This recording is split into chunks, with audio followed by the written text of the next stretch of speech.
Tell you what, every once in a while I run into a top 10 list where it's almost impossible to pick because this list is absolutely loaded. A diversity of artists from all different eras. Just a fantastic list. So I have had a very hard time with this one.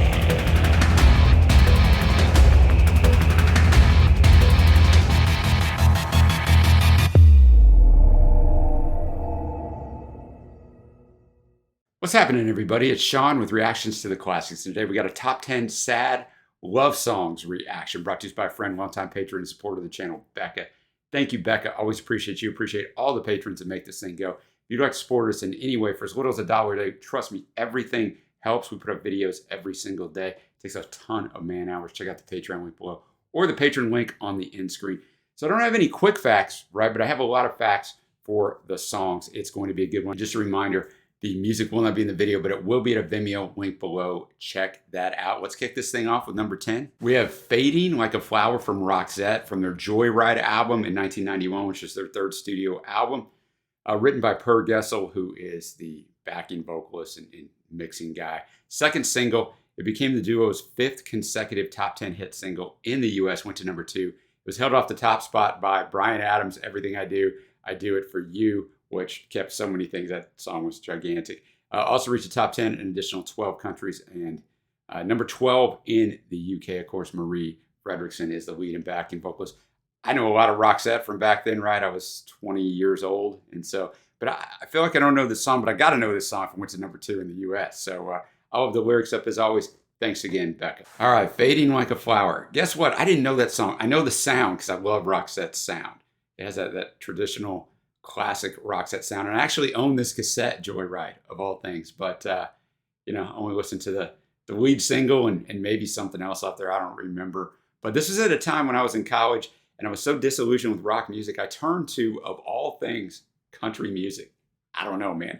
I mean, I like some, you know, Willie Whalen, the kind of the old Cash, of course. But yeah, I turned to country music for a few years because I was so disillusioned. I don't listen to country music now. I mean, nothing wrong with it. But, yeah, I don't know.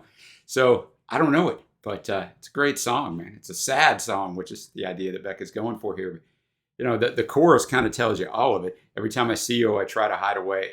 But when we meet, it seems like I can't let go. Every time you leave the room, I feel like I'm fading like a flower. Pretty good way to put this pretty good songwriting in here that, you know, she loves this person, but that person doesn't reciprocate it. Maybe uses her a little bit, leads her on, and she just can't bust through. And so, yeah, you know, fading like a rose, beaten by the storm, talking to myself, getting washed by the rain. It's such a cold, cold town. I mean, very good allusion here on this song. So yeah, I liked it. Next up at number 9, we got Skinny Love from Birdy off her Skinny Love album in 2011, her debut.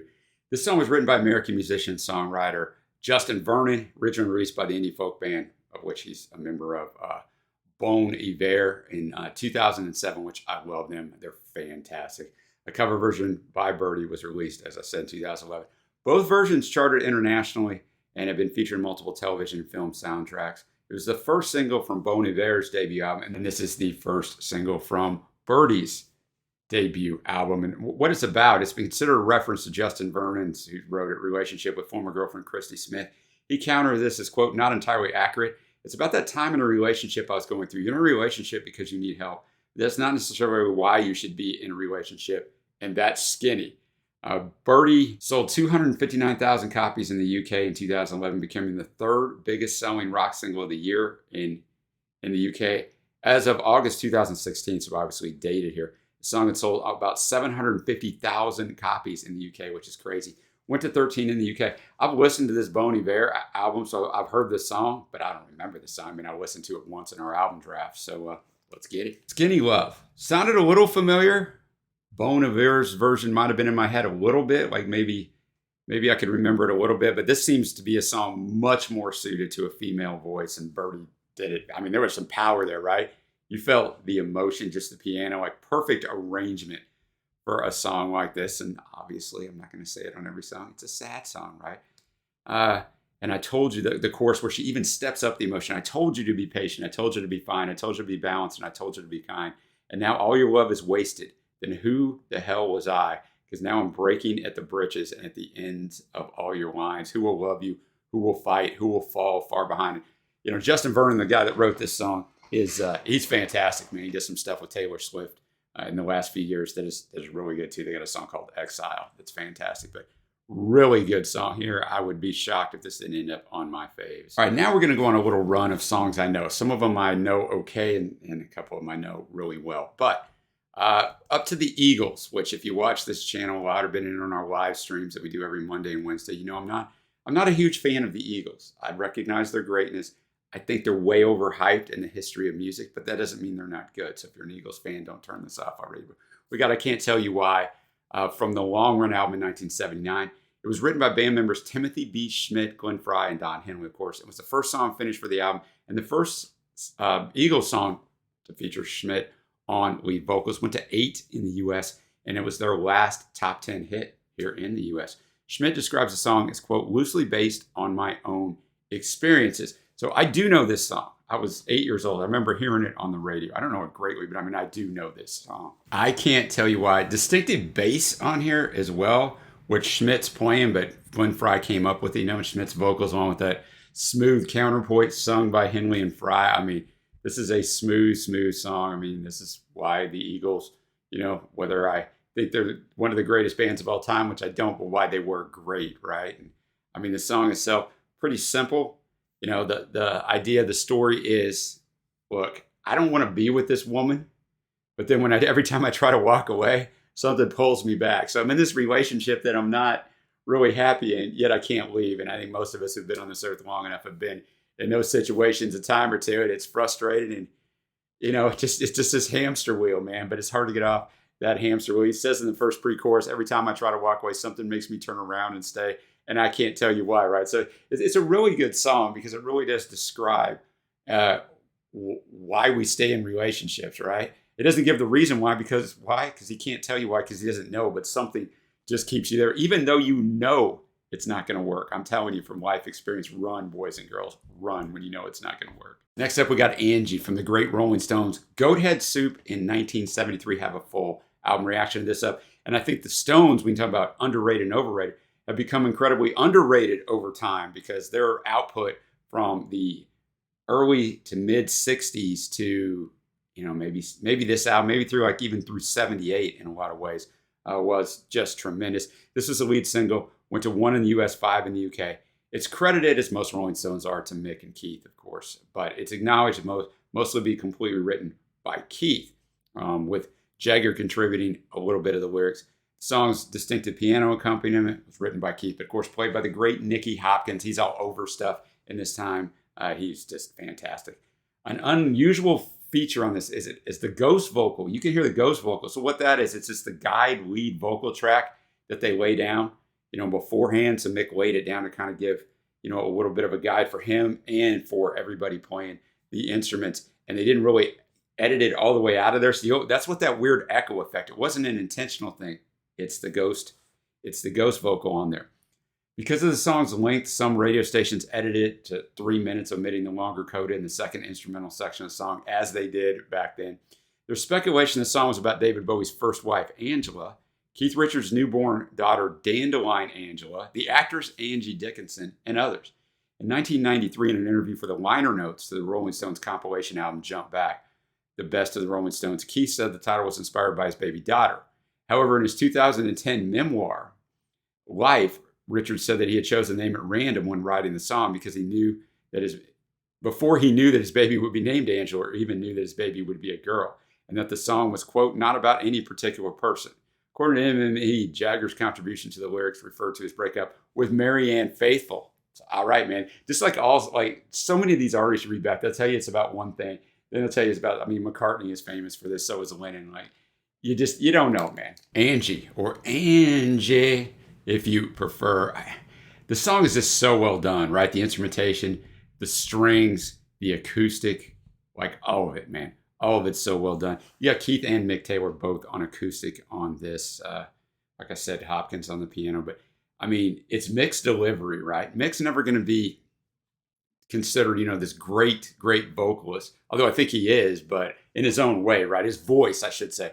But he can do so much with his voice. And he's not afraid to try different things. You go back in the heyday run with Beggar's Banquet and Let It Bleed and some of that stuff, man, where he kind of takes on different voices and different songs. He kind of did that here a little bit. So it's just so good. And I mean, it's kind of the same theme as the previous song, right? As the previous couple songs. Angie, Angie, when will those clouds disappear? Where will it lead us from here? With no loving in our souls and no money in our coats, you can't say we're satisfied. But Angie, Angie, you can't say we never tried. You're beautiful, but ain't it time we said goodbye? Remember all those nights we cried, all the dreams we held so close seemed to go all up in smoke. Let me whisper in your ear, Angie, Angie, where will it lead us from here? So, it's very well written, and it's like, look, he kind of tells you in that first verse, look, we've been together for a while, it sounds like. We've tried everything, and don't you agree?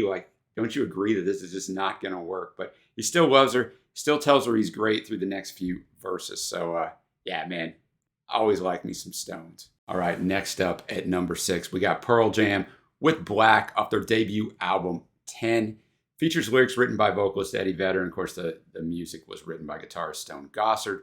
In the 2011 book, Pearl Jam 20, Vedder said about the meaning of the song, it's about first relationships. The song's about letting go. It's very rare for a relationship to withstand the Earth's gravitational pull and where it's going to take people and how they're going to grow. I've heard it said that you can't really have a true love unless it was a love unrequited. It's a harsh one, because then your truest one is the one you can't have forever. That's some pretty wise words in a lot of ways. One of the interesting things about the song, despite pressure from Epic Records, the band refused to make it into a single, citing it as too personal, expressing fear that its emotional weight would be destroyed in a music video. Vedder stated that, quote, fragile songs get crushed by the business. I don't want to be part of it. I don't think the band wants to be part of it. Eddie personally called radio station managers to make sure Epic had not released the song as a single against his wishes. In spite of this, the song charted at number 3 on the Billboard mainstream rock charts and number 20 on the Billboard modern rock charts because, the DJs were playing it anyway.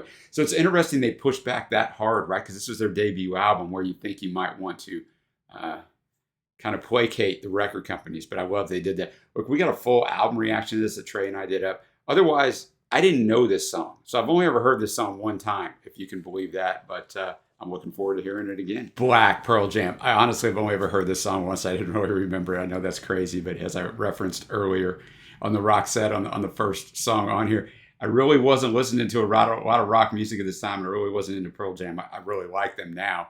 But yeah, so I mean, it was really like hearing this song for the first time. It's so powerful, right? It's the same thing, right? It's about a relationship that's over. And I mean, I don't even know what lyrics to pick out as the most powerful. I think the end of verse 1 into the pre-chorus, now the air I tasted and breathed has taken a turn. And all I taught her was everything. And I know she gave me all that she wore. In other words, the clothes off her back. He gave everything. She gave everything. And it still didn't work out. He says, and now my bitter hands chafe beneath the clouds of what was everything. Oh, the pictures have all been washed in black, tattooed everything. And then he goes outside, sees some kids play, and he's upset and happy. The kids are playing and happy, and he's upset about that because he's just in that mind space where you don't want to see anyone happy. Now my bitter hands cradle broken glass of what was everything. So that's the part of this the second chorus. And then the outro kind of tells you where he's at. I know someday you'll have a beautiful life. I know you'll be a star in somebody else's sky, but why can't it be, can't it be mine? So he's like, I know you're going to be happy someday, but he's still just hurt and embittered. Why can't it be me? And then the guitar solo with Eddie kind of doing the vocalizations at the end. I mean, that's a fantastic song as well. All right, we're halfway done with our top 10 sad love songs from Becca. Number 5, the great Jimi Hendrix, The Wind Cried Mary, eventually ends up on the Are You Experienced album in the U.S. in 1967. Some info on this song. He wrote it as a reconciling love song for his girlfriend in London, Kathy Mary Etchingham. More recent material, though, indicated that some of the lyrics appeared in poetry written by Hendrix much earlier in his career when he was in Seattle. According to that girlfriend, Kathy Etchingham, he wrote the lyrics after an argument with her about cooking lumpy mashed potatoes using Mary, her middle name. She suggested the line in the song, a broom is drearily sweeping up the broken pieces of yesterday's life, represent Jimmy sweeping up the broken dishes she threw as a result of the argument. In a later interview, Jimmy commented that the lyrics represent more than one person. And then Hendrix producer, the great Chaz Chandler, commented on the recording. He said, that was recorded at the tail end of the session for Fire. We had about 20 minutes or so left. I suggested we cut a demo of The Wind Cries Mary, Mitch Mitchell, of course, the drummer, and Noel Redding, the bassist, hadn't heard it, so they were going about it without a rehearsal. They played it once through, and Jimmy then suggested overdubs. In all, he put on 4 or 5 more overdubs, but the whole thing was done in 20 minutes, which is insane. UK went to number 6. In the US, its first release is the B-side of the Great Purple Haze single in June of '67, and then they put it on the Are You Experienced album that came out 2 months later in August of '67. I do know this song. I think Hendrix is great. I didn't know any Hendrix until 4 years ago when we started this channel, right? I knew just a couple songs, but quite talented, and this is one of my favorite songs of his. The Wind Cries Mary, pretty short song for Hendrix, just obviously a fantastic song. The instrumentation all the way around, the guitar, of course, but the bass work is fantastic as well. The song itself, one of the interesting things on the song is it builds in like you feel his sadness, because after the first verse, and the wind whispers Mary. The second verse, the wind cries Mary. He already gets to that. The third verse, the wind screams Mary. And then in the fourth verse, right before it, it whispers, no, this will be the last, and the wind cries Mary. So I like the way he built on that, a nice little songwriting technique on it. But it's Hendrix, man, and it's 3 minutes and 21 seconds of just greatness. Next up at number 4, we have Almost Lover by A Fine Frenzy from her One Cell in the Sea album in 2007, which is her debut. Second single, failed to enter the US Billboard Hot 100, but experienced success in Europe, reaching the top 10 in Austria, Germany, and Switzerland. This is Alison Sedal. That is just, she goes by A Fine Frenzy, as a lot of artists this century have done. And I think it's a great technique. I wouldn't use my real name either, use something else. I did do a song reaction for Becca of A Fine Frenzy just a couple months ago, a live track that was really good. Almost Lover, just another one of those piano ballad songs that's just fantastic, man. Great voice on Allison or A Fine Frenzy. This guy used her. I mean, there's no other nice way to put it. Just verse 1, she says all the things he did. And, then the last line of it, the sweetest sadness in your eyes, clever trick. Well, I never want to see you unhappy. I thought you'd want the same for me. Goodbye, my almost lover. Goodbye, my hopeless dream. I'm trying not to think about you. Can't you just let me be? So I don't necessarily think he's trying to get back into her life. I think she just can't get him out of her head. So long, my luckless romance, my back is turned on you. Should have known you'd bring me heartache. Almost lovers always do. And talks about some memories she has with him. And then the bridge towards the end. I cannot go to the ocean. I cannot drive the streets. I cannot wake up in the morning without you on my mind. So you're gone and I'm haunted, and I bet you were just fine. Did I make it that easy to walk right in and out of my life? So, she's kind of beating herself up over it, which happens, right, in these things when it's not her fault. It sure doesn't sound like it's her fault. He used her, but you start asking, what's wrong with me? What could have I done different? So a very good performance. Now we're up to the most well-known song on here for sure. The Winner Takes It All by Abba from their Super Trooper album, their 7th album in 1980. It was the lead single. Reflects on the end of a relationship. We'll kind of delve that out here. Went to number 1 in several countries, including the UK, where it became their 8th chart topper. It's also the group's final top 10 hit in the US, written by Bjorn and Benny, with Agnetha singing the lead vocal. According to Benny, the idea for the song suddenly came up, quote, from old ideas from old small musical pieces they had. According to Bjorn, he drank whiskey while he was writing. It was the quickest lyrics he ever wrote. He said, quote, I was drunk and the whole lyric came to me in a rush of emotion in 1 hour. Bjorn said that when he gave the lyrics to Agnetha to read, quote, a tear or two welled up in her eyes because the words really affected her. He denies the song is about his and Agnetha's divorce, saying the basis of the song, quote, is the experience of a divorce, but it's fiction. Because one thing I can say is that there wasn't a winner or a loser in our case.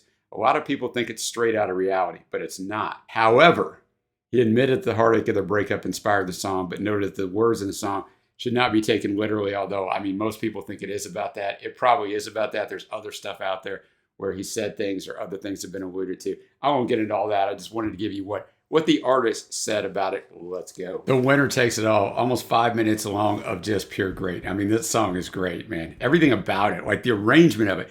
The lyrics are obviously great, and Agnetha's vocal performance is fantastic, but the arrangement of it, the build of it, just like all of it, it's so well constructed. And I won't go through all the lyrics. Most of us know them, but it's different when you're reading them and processing them. But the winner takes it all, the loser standing small beside the victory.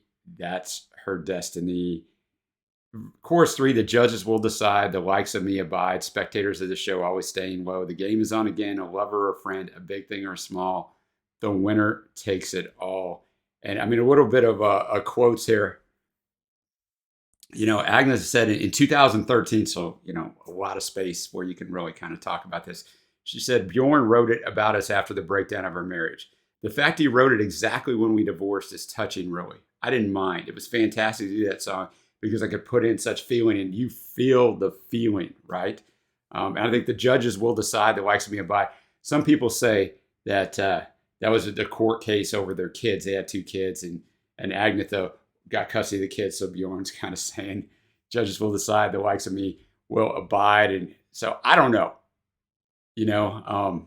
I mean, obviously, I think it's about that, but it doesn't really matter in the end. It's a fantastic song. All right, at number 2, we have It Makes No Difference from the band. This one's from The Last Waltz that we're going to listen to, but it's from the Northern Lights Southern Cross album in 1975, their 6th studio album. Trey and I did a review of that album about 2.5 years ago. I don't remember this song. Like we just listened to, I listened to it several times to the review, but it's been a minute. This one's written by Robbie Robertson, but sung by Rick Danko. The band biographer Craig Harris considers it, quote, one of pop music's saddest songs. So there you go, Becca. Look at that. The song's theme is the singer's inability to get over a failed relationship. According to Robbie Robertson, I wrote this song specifically for Rick to sing, and when we first started discovering the possibilities, it kept expanding to more levels of emotion. What Garth and I could add to finalize the statement of the song was purely instinctual. Of course, Garth Hudson, another member of the band, along with Levon Helm and Richard Manuel. I mean, one of the best musicianship bands of all time is the band. Let's do it. It Makes No Difference, the band from The Last Waltz. Just an epic performance, right? Obviously, the musicianship was top notch, but you could really feel the pain in the vocals, right? And Levon and Richard Manuel, Levon Helm and Richard Manuel come in with the harmonies kind of on that refrain to just add to that heartbreak. And the writing of the song, yeah, definitely the lyrics are heartbreaking. It makes no difference where I turn. I can't get over you and the flame still burns. It makes no difference night or day. The shadow never seems to fade away. And the sun don't shine anymore and the rain falls down on my door. Those are the first lines. And it just delves that out from there. In other words, he's so heartbroken. He doesn't find any joy in life anymore. And nothing is going to change that, right? It makes no difference. And when you're really, really heartbroken and go through something horrible in a relationship, those are your initial thoughts. And those thoughts can last for days, weeks, months, or years, right? But there is a light at the end of that tunnel somewhere. I promise you, I've been through it. But when you're in it, man, you don't really want to hear that, and you don't really want to see a way out, and you kind of want to probably sit here and listen to this list that Becca put together. So if you're doing that right now, you're welcome. All right, let's go to numero uno. And this guy actually has a very close connection to the band, or the Hawks as they were known back in the day with him. But we got Mr. Robert Zimmerman. You may know him better as Bob Dylan and the song Sarah off Desire in 1976. We have a review of this up. This is the closing song. We have more Dylan up than anybody except for the Beatles, so obviously we love Dylan around here. This song is named after Dylan's wife at the time, of course, and the song alludes to their earlier relationship, including the couple's children together.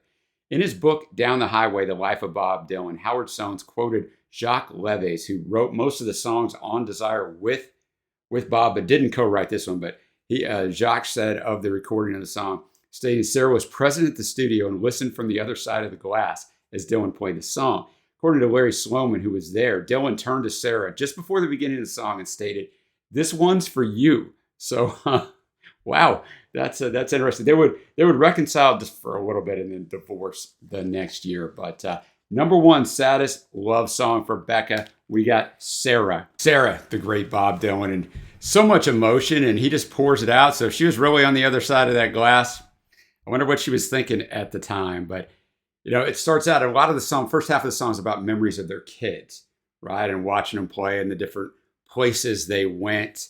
And, the first chorus, Sarah, Sarah, whatever made you want to change your mind. Sarah, Sarah, so easy to look at, so hard to define. So he's saying, what did I do to make you change your mind? Although I'm sure Bob knew there's some stories behind that I won't get into. And calling her beautiful, but then complicated, basically, right? The chorus too, Sarah, Sarah, sweet virgin angel, sweet love of my life. Sarah, Sarah, radiant jewel, mystical wife. So he gets that mystery in there again is the last shot. And then the next chorus, Sarah, oh Sarah, it's also clear I can never forget. Sarah, oh Sarah, loving you is the one thing I'll never regret.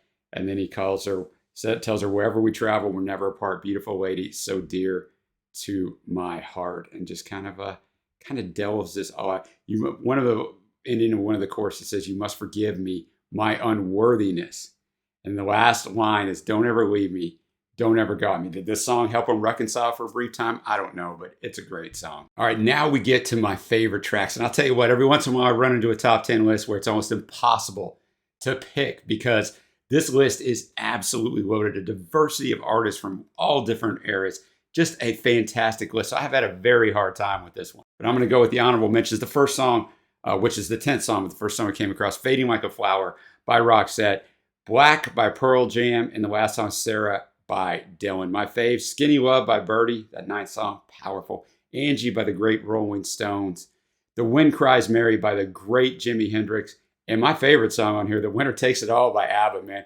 This is basically a perfectly constructed song, both arrangement-wise, lyrically, vocal performance. But thank you so much to Becca for putting this together. Let me know your favorite sad love songs below. I think it's a great subgenre of stuff. I love listening to them. You put on the headphones and you just kind of chill. If you're just coming out of a breakup, maybe you don't want to listen to this list on repeat, but it is fantastic. Until next time, guys, I will see you.